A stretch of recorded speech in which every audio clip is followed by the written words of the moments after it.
चलिए अब हम स्टेप बाय स्टेप सीखते हैं आखिरकार हम एक्सेल के अंदर स्लाइसर को किस तरीके से क्रिएट कर सकते हैं। स्टेप नंबर 1 है टेबल या फिर पिवट टेबल बनाना। एक्सेल खोल के अपने डेटा को आप कॉपी करके पेस्ट कर सकते हैं या इंपोर्ट करो। इंश्योर करो कि हर कॉलम का एक हेडर हो, जैसे कि डेट, प्रोडक्ट एक्सेट्रा। टेबल बनाने के लिए अपने डेटा को सिलेक्ट करो, उसके बाद इंसर्ट टैब पे जाइए। इंसर्ट टैब पे जाने के बाद टेबल पे क्लिक करो और आपका जो डेटा सेट है वो एक टेबल में कन्वर्ट हो जाएगा। आप टेबल की जगह अगर पिवट टेबल की मदद से भी स्लाइसर को इंसर्ट करना चाहते हैं तो वो ऑप्शन भी अवेलेबल होता है। इसके लिए आपको अपनी डेटा को सिलेक्ट करना होता है या टेबल को सिलेक्ट करना होता है। उसके बाद इंसर्ट टैब पे जाइए। इंसर्ट टैब पे जाने के बाद पिवट टेबल का ऑप्शन आएगा, आप उस पर क्लिक कीजिए और आपकी शीट के अंदर पिवट टेबल जो है वो इंसर्ट हो जाएगी। पिवट टेबल और टेबल बनाने के बाद स्टेप 2 में की तरफ हम बढ़ते हैं। स्टेप 2 में स्लाइसर इंसर्ट करना सीखेंगे हम। अपनी टेबल या पिवट टेबल के किसी भी एक सेल को सिलेक्ट करो, उसके बाद इंसर्ट टैब पे जाके इंसर्ट स्लाइसर का जो ऑप्शन है उस पर क्लिक करो। स्टेप नंबर 3 में स्लाइसर के फील्ड चूज़ करना सीखेंगे हम। एक डायलॉग बॉक्स ओपन होगा जिसमें टेबल या पिवट टेबल के सारे फील्ड्स दिखाई देंगे। फील्ड से मेरा मतलब है जो हेडर आपका डेटा के अंदर है, वो सारे हेडर के जो नाम हैं वो आपको इस डायलॉग बॉक्स में दिखेंगे। जो फील्ड आप फिल्टर करना चाहते हो उसे टिक करो, यानी कि जिस फील्ड के बेसिस पे आप अपने डेटा को फिल्टर करना चाहते हो आपको वो सारी फील्ड्स सिलेक्ट करनी होगी। आप एक बारी में चाहे एक सिंगल स्लाइसर ऐड कर सकते हो या फिर मल्टीपल स्लाइसेस भी सिलेक्ट करके आप इंसर्ट कर सकते हो।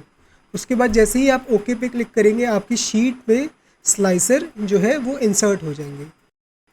चौथे स्टेप में हम सीखेंगे कि स्लाइसर का यूज़ कैसे करना है। आपके शीट पे स्लाइसर विजुअल बटन के फॉर्म में दिखाई देंगे। किसी भी स्लाइसर के आइटम पे क्लिक करो और डेटा उसके अकॉर्डिंग फ़िल्टर हो जाएगा। आप चाहें तो मल्टीपल सिलेक्शन भी कर सकते हैं। कंट्रोल की दबा के रखो और आपका जो डेटा है वो मल्टीपल आइटम्स के बेसिस पे, यानी कि मल्टीपल क्राइटेरिया के बेसिस पे फ़िल्टर हो जाएगा। यहाँ पे आपको ना ही कोई फॉर्मूला यूज़ करना है, ना कोई एडवांस फीचर यूज़ करना है। आपको खाली स्लाइसर के आइटम्स के ऊपर क्लिक करना है और आपका जो डेटा है वो अकॉर्डिंगली फ़िल्टर होते चला जाएगा। अब बात करते हैं फ़िल्टर को क्लियर कैसे करें। अगर आपको एक फ़िल्टर हटाना है तो स्लाइसर के ऊपर राइट कॉर्नर पे जाओ और जो क्लियर फ़िल्टर का ऑप्शन है आप उस पर क्लिक कर सकते हैं। उसके बाद आपका जो उस स्लाइसर के जो आइटम्स हैं वो डीसिलेक्ट होके जो फ़िल्टर है वो हट जाएगा। चलिए जो स्टेप्स अभी हमने थ्योरी में पढ़े हैं उनको प्रैक्टिकली करके देखते हैं। सबसे पहले हम सीखेंगे कि कैसे हम टेबल के बेसिस पे अपनी शीट के अंदर स्लाइसेस को ऐड कर सकते हैं और अपने डेटा को फिल्टर कर सकते हैं। तो यहाँ पे हमारे पास एक सेल्स का डेटा है जिसको हम कॉपी करके एक नई वर्कबुक में पेस्ट करेंगे।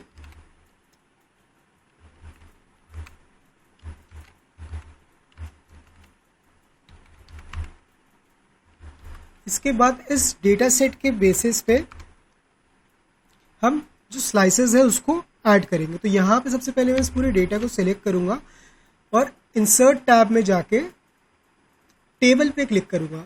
टेबल्स वाले ग्रुप में आपको टेबल का ऑप्शन मिलेगा। जैसे ही मैं इस पर क्लिक करूँगा हमारा जो डेटा सेट है वो टेबल के अंदर कन्वर्ट हो जाएगा। अब आप देख सकते हैं जैसे ही मैं सेल डेटा सेट के किसी भी एक सेल को सिलेक्ट करता हूँ तो यहाँ पे टेबल डिज़ाइन का ऑप्शन आ रहा है। तो यानी कि हमारा जो डेटा है वो सक्सेसफुली टेबल में कन्वर्ट हो चुका है। अब इस डेटा सेट के अंदर हम किसी भी एक सेल को सिलेक्ट करेंगे। इसके बाद दोबारा से इंसर्ट टैब पे जाएंगे।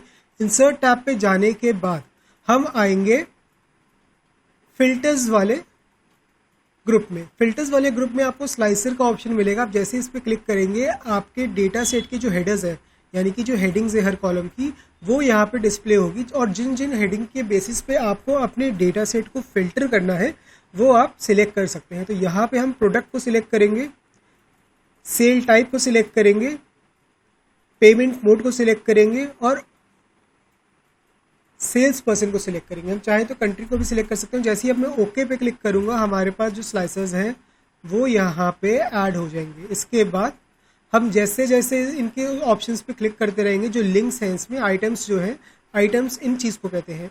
जैसे फ्रेश होगा ये एक आइटम है, रिन्यूअल होगा ये दूसरा आइटम है। तो इस तरह के आइटम पे आप जैसे जैसे क्लिक करेंगे वो डेटा जो है आपका अकॉर्डिंगली फिल्टर होता चला जाएगा।